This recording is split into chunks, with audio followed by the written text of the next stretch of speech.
Hi friends, అందరికీ నమస్కారం. Welcome to my channel. ఈరోజు మన ఛానల్లో మరొక కొత్త రెసిపీ వచ్చేసి సొరకాయ గారెలను చాలా టేస్టీగా ఎలా చేయాలో చూసేద్దాం. ఇలా చేసిన ఈ గారెలు అయితే చాలా టేస్టీగా ఉంటాయండి. క్రిస్పీగా లోపల సాఫ్ట్గా చాలా టేస్టీగా ఉంటాయి. ఇలా చేసిన ఈ సొరకాయ గారెలు అయితే తింటూ ఉంటే తినాలి అనిపిస్తుందండి. నములుతుంటే చాలా టేస్టీగా ఉంటాయి. ఈ సొరకాయ గారెలు ఈవినింగ్ స్నాక్స్‌గా అయినా లేకపోతే మార్నింగ్ టిఫిన్‌గా అయినా మంచిగా సర్వ్ చేసుకోవచ్చు. ఇలా చేసిన ఈ సొరకాయ గారెలైతే ఒక వారం 10 రోజుల వరకు నిల్వ చేసుకొని తినేయొచ్చండి. చాలా టేస్టీగా ఉంటాయి. మీరు కూడా ఇలా ఒకసారి ట్రై చేసి చూడండి. అలాగే ఫ్రెండ్స్, మా ఛానల్ని ఇంతవరకు సబ్స్క్రైబ్ చేసుకోకపోతే సబ్స్క్రైబ్ చేసుకోండి. పక్కనే ఉన్న బెల్ బటన్ని ప్రెస్ చేయండి ఫ్రెండ్స్. అప్పుడే నేను పెట్టే ప్రతి వీడియో మీకు నోటిఫికేషన్ ద్వారా వస్తుంది. మరి నోరూరించే ఈ సొరకాయ గారెలను ఇప్పుడు చాలా టేస్టీగా ఎలా చేయాలో చూసేద్దాం.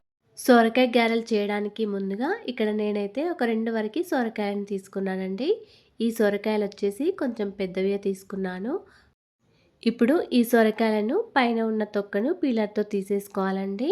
ఇలా 2 సొరకాయలను కూడా పీలర్‌తో తొక్క తీసేసుకోవాలి. తర్వాత గ్రేటర్‌తో సొరకాయలను తురుముకోవాలండి. ఇప్పుడు ఈ సొరకాయ తురుమును ఏదైనా ఒక కప్పు కొలతతో తీసుకొని ఒక బేషన్‌లో వేసుకోండి. ఇక్కడ నాకైతే ఒక 5 కప్పుల వరకు సొరకాయ తురుము వచ్చిందండి. ఎన్ని కప్పులైతే సొరకాయ తురుము వచ్చిందో అన్ని కప్పుల వరకు మళ్ళీ పిండిని వేసుకోవాలండి. బియ్యపిండిని వేసుకోవాలి. 5 కప్పుల సొరకాయ తురుముకి ఒక 5 కప్పుల వరకు బియ్యపిండిని వేసుకోవాలి. సొరకాయ తురుము ఎంతైతే వస్తుందండి అంతనే బియ్యపిండిని వేసుకోవాలండి. ఎక్కువగా కూడా పిండిని వేసుకోవద్దు. గారెల టేస్ట్ మారిపోతాయి. తర్వాత స్టవ్ ఆన్ చేసుకుని ఒక చిన్న ఫ్రై పాన్ పెట్టుకొని ఇందులోకి ఒక ముప్పావు కప్పు వరకు పల్లీలను వేసుకోండి. ఇలా పల్లీలను స్లోగా స్టవ్ని సిమ్లో పెట్టుకుంటూ ఫ్రై చేసుకోండి. ఇలా ఈ కలర్ వచ్చే వరకు ఫ్రై చేసుకున్న తర్వాత వీటిపైన ఉన్న పొట్టును తీసేసి ఒక చిన్న మిక్సీ జార్లో వేసుకోండి. మిక్సీ జార్లో వేసుకున్న పల్లీలను ఇలా గ్రైండ్ చేసుకోండి. ఎక్కువగా కూడా మెత్తగా గ్రైండ్ చేయొద్దండి. ఇలా పలుకులుగా ఉండేటట్టు గ్రైండ్ చేసుకొని పిండిలో వేసుకోండి. ఇలా పల్లీలను వేసిన తర్వాత ఒక ముప్పావు కప్పు వరకు నువ్వులను కూడా వేసుకొని పక్కకు పెట్టుకోండి. ఇప్పుడు అదే మిక్సీ జార్లో ఒక 30 వరకు పచ్చిమిర్చిని తీసుకోండి. ఇలా పచ్చిమిర్చిని సగానికి వేసుకోండి. ఇక్కడ నేను చిన్న మిక్సీ జార్ తీసుకున్నా కాబట్టి 2 సార్లు గ్రైండ్ చేసుకుంటున్నాను. మీరు కావాలనుకుంటే పెద్ద మిక్సీ జార్ తీసుకొని మొత్తం అంతా కూడా ఒకేసారి గ్రైండ్ చేసుకోవచ్చు. ఇప్పుడు దీనిలోకి ఒక 2 టీ స్పూన్ల వరకు జీలకర్ర, ఒక 2 టీ స్పూన్ల వరకు అల్లం వెల్లుల్లి పేస్ట్ వేసుకొని ఇలా కొంచెం బరకగా గ్రైండ్ చేసుకోండి.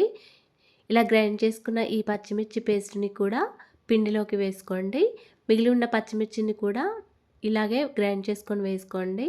తర్వాత ఇందులోకి ఒక కప్పు వరకు సన్నగా తరిగిన కరివేపాకు, అలాగే ఒక కప్పు వరకు సన్నగా తరిగిన కొత్తిమీర, అలాగే ఒక కప్పు వరకు సన్నగా తరిగిన ఆనియన్స్ని వేసుకోండి. ఆనియన్స్ అయితే ఇలా చిన్నగా కట్ చేసుకొని ఇలా చేతితో కొద్దిగా స్మాష్ చేసి వేసుకోండి. అప్పుడు అవి పొరలు పొరలుగా విడిపోతాయి. ఇప్పుడు దీనిలోకి రుచికి తగినంత సాల్ట్ వేసి ఇక్కడ నేనైతే ఒక 2 టీ స్పూన్ల వరకు సాల్ట్ వేసానండి. సాల్ట్ చూసుకొని వేసుకోండి. తక్కువగా అనిపిస్తే మళ్ళీ తర్వాత అయినా వేసుకోవచ్చు. ఇలా సాల్ట్ అన్నీ వేసిన తర్వాత పిండినంతా కూడా ఒకసారి బాగా కలుపుకోవాలండి. సొరకాయ తురుము మొత్తం పిండిలో కలిసే విధంగా బాగా కలుపుకోవాలి. ఇప్పుడు దీనిలో నేను శనగపప్పు వేయడం మర్చిపోయానండి. అందుకే ఒక గంట ముందు నానబెట్టిన ఈ శనగపప్పుని ఒక అరకప్పు వరకు వేసుకోండి.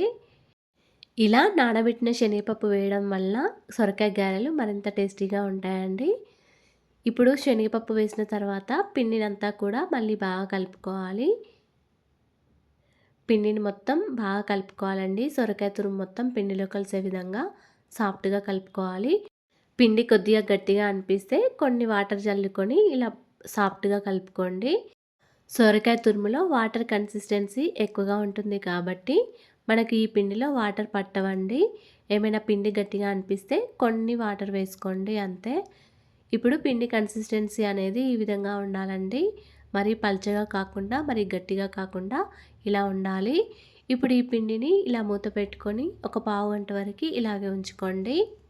10 to 15 మినిట్స్ తర్వాత ఒక చిన్న గిన్నెలో కొన్ని వాటర్ తీసుకొని ఇలా చేతికి అద్దుకోండి.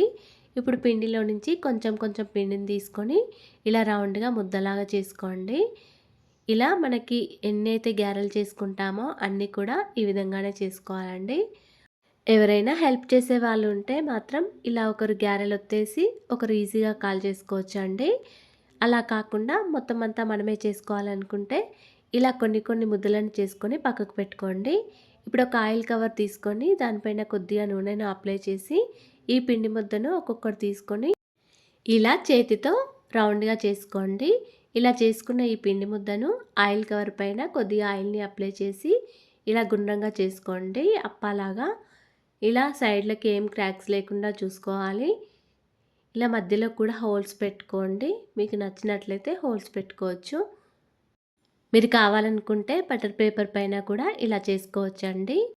ఇలా చేసుకున్న ఈ అప్పాను స్లోగా ఆయిల్ కవర్ నుంచి తీసి ఒక క్లాత్ పైన వేసుకోవాలండి.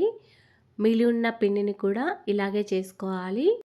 ఇలా క్లాత్ పైన ఎన్నైతే అప్పాలు పడతాయో అన్నిటిని కూడా ఒకేసారి పిండి ముద్దలను చేసుకొని ఇలా ప్రెస్ చేసుకొని వేసుకోండి. అప్పలాగా చేసుకొని క్లాత్ పైన వేసుకోండి. అప్పుడు మనకి ఈ సొరకాయ గారెలను ఫ్రై చేయడం కూడా ఈజీగా అయిపోతుందండి. ఈ సొరకాయ గారెలను ఫ్రై చేయడానికి ముందుగా స్టవ్ ఆన్ చేసుకొని ఒక కడాయిలో డీప్ ఫ్రైకి సరిపడా ఆయిల్ వేసుకోవాలి. ఆయిల్ కొద్దిగా వేడైన తర్వాత ఇలా కొంచెం పిండి ముద్దను వేసి చూడండి. పిండి ముద్ద అనేది పైకి తేలితే ఆయిల్ పర్ఫెక్ట్‌గా వేడైపోయినట్టు. ఇప్పుడు దీనిలో మనం చేసుకొని పెట్టుకున్న ఒక్కొక్క గారెని తీసుకొని ఈ విధంగా ఆయిల్‌లో వేసుకోవాలి. స్టవ్‌ని మీడియం ఫ్లేమ్‌లో పెట్టుకొని ఈ అప్పాలను కాల్చుకోండి. ఇప్పుడు ఆయిల్‌లో ఎన్నైతే అప్పాలు పడతాయో అన్నే వేసుకోండి. ఎక్కువగా కూడా వేసుకోకూడదు. ఇలా అప్పాలను వేసిన తర్వాత వెంటనే కాకుండా కొద్దిసేపటికి ఇలా ఆయిల్‌లో జాలిగరిటెతో ప్రెస్ చేయండి. అప్పుడు అప్పాలనేవి పర్ఫెక్ట్‌గా కాలిపోతాయి. ఇప్పుడు ఒక్కొక్క గారెని తీసుకొని ఇలా టర్న్ చేసుకొని ఫ్రై చేసుకోండి. ఇలా ఫ్రై చేసుకున్న ఈ సొరకాయ గారెలైతే అంచుల చివర్లో కొద్దిగా కాలినట్టే అనిపిస్తాయండి. మిడిల్‌లో మాత్రం కొద్దిగా మెత్తగానే ఉంటాయి. ఇలా ఈ కలర్ వచ్చే వరకి ఫ్రై చేసుకోవాలండి. ఇలా ఫ్రై చేసుకున్న ఈ గారెలన్నిటిని కూడా ఒక స్ట్రైనర్‌లో వేసుకొని ఒక 50 సెకండ్ పాటు ఇలా ఆయిల్ పోయేదాకా ఉంచుకోవాలి. ఒక 1 మినిట్ వరకి ఈ స్ట్రైనర్‌ను తీసుకొని ఒక ప్లేట్‌లో వేసుకోండి. అప్పుడు గారెలలో ఉన్న ఎక్స్ట్రా ఆయిల్ మొత్తం ప్లేట్‌లో పడిపోతుంది. ఇప్పుడు పిండినంతా కూడా ఈ విధంగానే చేసుకొని మంచిగా ఫ్రై మనం కలుపుకున్న పిండిని మొత్తం ఈ విధంగా పిండి ముద్దలను చేసుకొని అప్పలాగా ఒత్తుకొని క్లాత్ పైన వేసుకోవాలి. ఇలా కొన్ని కొన్నిటిని చేసుకొని క్లాత్ పైన వేసుకున్న తర్వాత కొన్ని కొన్నిటిని కాల్చుకోవాలండి. మొత్తం ఒకేసారి కాకుండా కొద్ది కొద్దిగా కాల్చుకోవాలి. ఈ సొరకాయ గారెలు చేసేటప్పుడు సొరకాయ తురుముకోవడమే కొద్దిగా లేట్ అవుతుందండి. మిగతా ప్రాసెస్ అంతా కూడా చాలా ఈజీగా అయిపోతుంది. కానీ ఇలా చేసిన ఈ సొరకాయ గారెలైతే చాలా టేస్టీగా ఉంటాయండి. తింటుంటే ఇంకా తినాలి అనిపిస్తుంది. మీరు కూడా ఇలా ఒకసారి ట్రై చేసి చూడండి. అలాగే ఫ్రెండ్స్, మా ఛానల్ని ఇంతవరకు సబ్స్క్రైబ్ చేసుకోకపోతే సబ్స్క్రైబ్ చేసుకోండి. లైక్ చేయండి, షేర్ చేయండి. ప్లీజ్ మా ఛానల్ని సపోర్ట్ చేయండి. Thanks for watching.